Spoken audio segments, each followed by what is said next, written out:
Et bonjour à toutes et à tous, c'est Stéphane, vous êtes bien sur la chaîne La Fabrique du Progrès, je vous remercie de me retrouver chez moi et donc chez vous. La culture incel ravage complètement des cerveaux, ça faisait bien longtemps que je n'avais pas lu quelque chose d'aussi hallucinant et d'aussi abject sur les réseaux sociaux. Et comme d'habitude, encore une fois, on a cette impression que ce type de post, que je vais évidemment vous lire en détail, provient d'incels qui ne savent absolument pas ce que c'est que d'avoir une relation longue avec une femme, que devoir consentir à une altérité et évidemment n'ont pas la moindre idée de ce que signifie avoir des responsabilités familiales, c'est le moins qu'on puisse dire. Rappelez-vous, c'est Félix Bollard qui avait... Ah, mon pantalon safran, qui avait reçu une jeune femme sur France Télé, on en avait rapidement parlé, c'était cette jeune femme-là, qui a eu un amant pendant quelques années, qui était convaincu que cet amant allait quitter sa femme pour elle, et qui a fini par se faire quitter par son mari, qui s'est retrouvé seul. L'histoire était assez tragique, une succession de mauvaises décisions qui ont été prises, et donc vous avez un jeune homme qui a cru bon d'aller donner un tout petit peu son avis là-dessus, et puis surtout son avis sur la notion de paternité. Et très sincèrement, ce que la culture incel fait à la tête de jeunes hommes est évidemment catastrophique pour l'ensemble de la société, mais aussi pour eux. C'est réellement une secte, c'est une dérive sectaire, le mouvement incel, même s'il n'y a pas réellement de gourou autoproclamé, bien qu'il y ait quelques influenceurs, évidemment, qui soient particulièrement influents, mais surtout, je vous le dis, si vous tombez dans la mouvance incel, vous resterez célibataire à vie, parce qu'il se trouve que les femmes sont de plus en plus libérales et progressistes, et que si vous êtes dans la mentalité incel, vous êtes un red flag ambulant pour cette femme. Voilà ce que Tony a dit. Voilà, maintenant qu'on s'est bien amusé donc de la vidéo en question, où la femme s'est fait abandonner alors qu'elle a des enfants, c'est vraiment très drôle. Je vais vous raconter la véritable histoire de Sarah, parce que ce monsieur sait très bien ce que cette femme a vécu, et vous allez voir, c'est un enchaînement de clichés misogynes et sexistes. Ça n'est pas ce que tu crois. Un sage m'a dit un jour, si tu ne t'occupes pas de ta femme, un autre s'en occupera à ta place. Donc là, on voit évidemment le côté très très misogyne de cette phrase qui met les femmes dans la position d'un objet, un objet que l'on peut posséder. Si ça n'est plus ta femme, ce sera la femme d'un autre. Vous comprenez l'idée derrière. Alors qu'il aurait pu tout à fait écrire que la clé pour maintenir une relation stable dans le temps, c'est avant tout l'attention à l'autre, rappeler qu'on aime cette personne, qu'on est là pour elle, etc. Non, il a choisi du coup cette formulation objectifiante. Il dit c'était un ancien collègue qui racontait des blagues misogynes, donc forcément drôle, il est, premier degré, sachez-le, tous les jours. Quand tu es en couple, dit-il, c'est le nirvana. Qu'en c'est-il? À mon avis, rien du tout. Tu baisses donc dans la cuisine, dans la douche, sur le canapé, et parfois tout ça dans la même journée. Bon, il y a des relations de couple, dans lesquelles effectivement il y a beaucoup de relations sexuelles. C'est vrai, il y a des relations de couple dans lesquelles on a peu de relations sexuelles. Ça dépend énormément du désir mutuel, ça dépend de la personne qu'on rencontre, ça dépend des circonstances de vie également. Je peux vous garantir évidemment que si vous avez 45 ans, que vous avez des enfants, que vous êtes absolument épuisé, que vous travaillez beaucoup, il y aura moins de relations sexuelles et c'est normal, il ne faut pas s'en inquiéter. D'accord, il n'y a pas de drame. Bref. Tu es tellement bien qu'au bout d'un certain temps, ta femme te dit « et si on avait un enfant ?» C'est rarement le mec qui balance ça, alors moi je ne sais pas sur quoi il se base pour dire que les hommes ne veulent pas d'enfants. Il dit « on aime trop notre indépendance, être peinard et surtout dormir la nuit ». Alors s'il est vrai qu'effectivement la répartition de la charge éducative, de la santé de l'enfant, etc. est en général très très largement en défaveur des femmes. Les hommes ne s'en occupent pas, non pas parce qu'ils aiment trop leur indépendance, parce qu'ils ne font pas leur part, pour toute une série de raisons, entre autres la construction sociale masculine en société. Mais bref, pour le reste, je ne sais pas très bien ce qui permet d'affirmer que les hommes ne veulent pas avoir d'enfants. Je pense que les hommes veulent autant avoir d'enfants que des femmes, ils veulent juste pas s'en occuper. Mais bon, avoir des enfants pour transmettre notre savoir et nos gènes, c'est normal et c'est la suite logique de la vie avec la femme que tu aimes. Et donc là, il y a encore une fois une objectification de l'enfant. L'enfant n'est pas un prolongement de vous-même. L'enfant, ce n'est pas une chose qui est censée continuer votre héritage. Votre héritage, qu'il soit, complètement immatériel ou l'héritage réel, quoi. Il n'est pas là pour reprendre la boutique, il n'est pas là pour reprendre votre entreprise, il n'est pas là pour vous ressembler.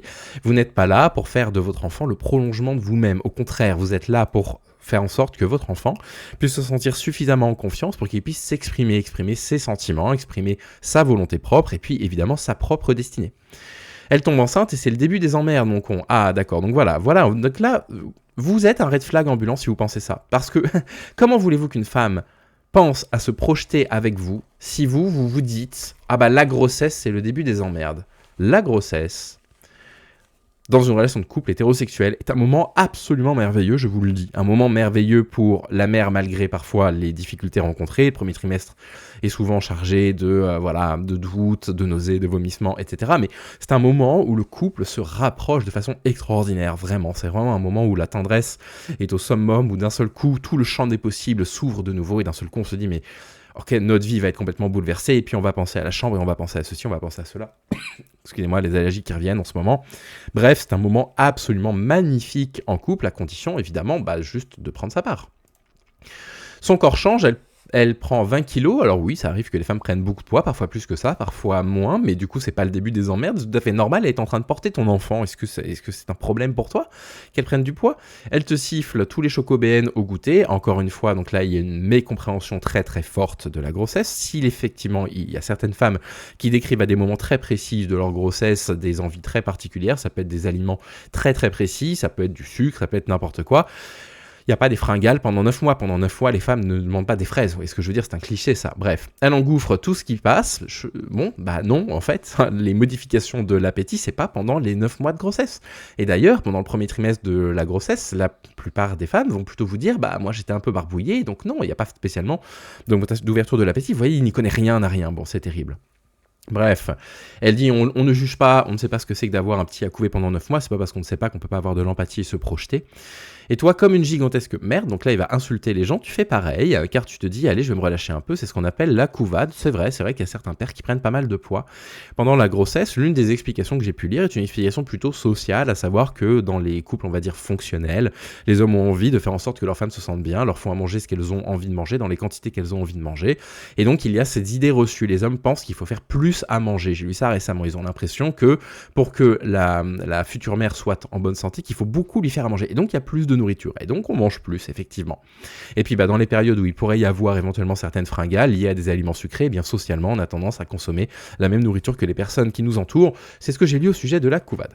C'est un nom scientifique inventé pour ne pas reconnaître directement que tu t'es transformé en une merde humaine prête à bouffer à n'importe quoi tout le temps et qui a arrêté de faire du sport. Un homme, un vrai, effectivement, à partir du moment où sa femme commence à tomber enceinte, lui consacre un peu plus de temps. Et donc, il y a une réduction de nos temps libres. Et donc, on a un peu moins de temps pour, effectivement, faire bien à manger parfois, même si, moi, ça fait partie des prérogatives, mais bon, je pourrais tout à fait le comprendre, parce qu'il y a les rendez-vous, parce que c'est nécessaire, je sais pas, de passer plus de temps avec elle, etc., etc. Bon, bref. Et il y a évidemment moins de temps pour aller faire un petit peu de sport. Il n'y a rien de mal à prendre du poids. Vous n'êtes pas moins un mâle alpha parce que vous avez pris du poids, contrairement à ce qu'il va affirmer. Rien ne t'a obligé à faire ses choix de vie, mais tu te sens bien, tu te complètes dans ta paresse intellectuelle et physique. Donc pour lui, c'est une paresse intellectuelle que d'accompagner sa femme pendant la grossesse. Comme un cochon dans la merde, vous voyez le niveau, vous voyez à quel point ces gens sont ravagés dans la tête, quoi. Le temps passe, tu ne fais plus l'amour parce que ta femme a désormais d'autres priorités et surtout elle a des nausées et donc pas ouf. Et donc là, encore une fois, je suis désolé, là on a un adolescent qui a jamais touché une femme de sa vie. Je ne sais pas dans quel monde il a lu que toutes les femmes qui tombent enceintes ont perdu du désir sexuel. Voilà, c'est complètement faux. Moi, je suis allé lire un document là-dessus qui montre qu'en fait, c'est extrêmement variable en fonction des femmes. Il y a des femmes qui ont une augmentation très forte du désir, d'autres qui ont une diminution du désir, d'autres chez qui ça ne change pas grand-chose. Bref, et effectivement, quand elle a des nausées, alors c'est souvent le premier trimestre. Effectivement, quand elle n'est pas apte à avoir des rapports sexuels et à pouvoir en profiter, oui, effectivement, on ne touche pas à notre compagne, sinon ça s'apparente à une agression sexuelle. Là, on va voir vraiment la panique d'un gamin de 14 ans. Alors si c'est un homme de 30 ans, c'est très grave. Plus le ventre grossit, moins toi-même tu en as envie. Alors je suis désolé, c'est magnifique en fait de voir sa femme enceinte, mais qu'est-ce qui lui prend?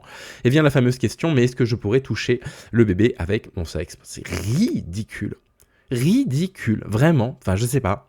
Cours d'anatomie de 3e, Enfin, je veux dire, mais confondre le vagin et l'utérus, c'est gravissime. Puis vient le plus beau jour de ta vie, voir ton fils ou ta fille naître. Et là, t'as deux choix, mon con, je continue à nous insulter.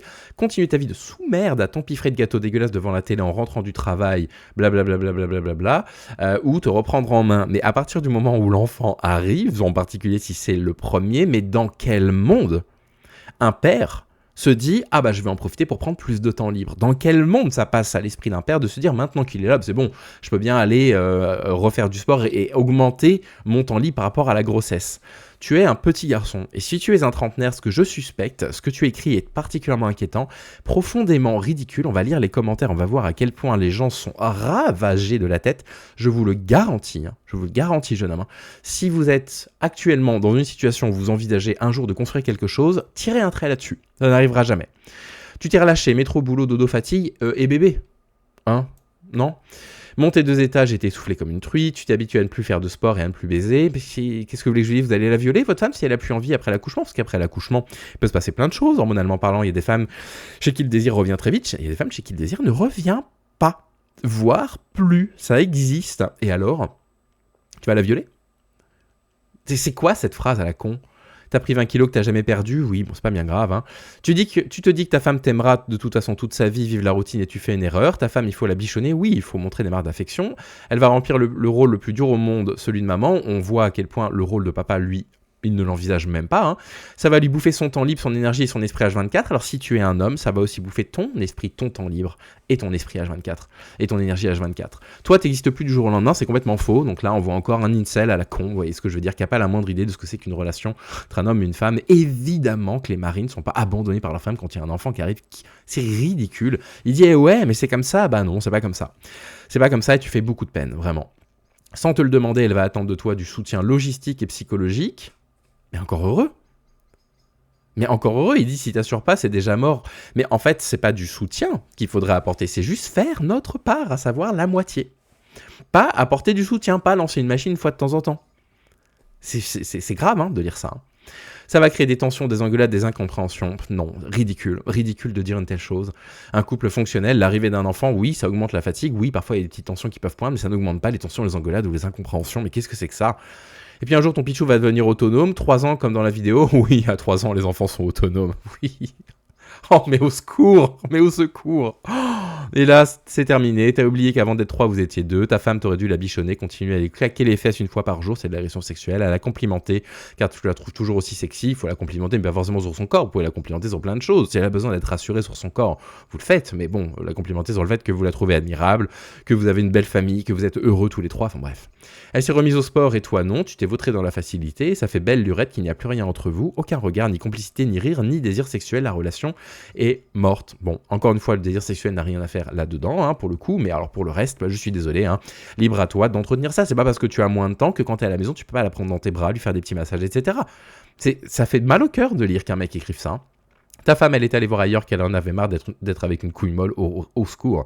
Morale, traitez votre femme comme si vous veniez de la rencontrer tous les jours. Ah bah enfin, un petit peu de lumière dans ce trade et bouffez-lui le fraisier, bon sang, au secours. Au secours, ne faites pas ça, hein.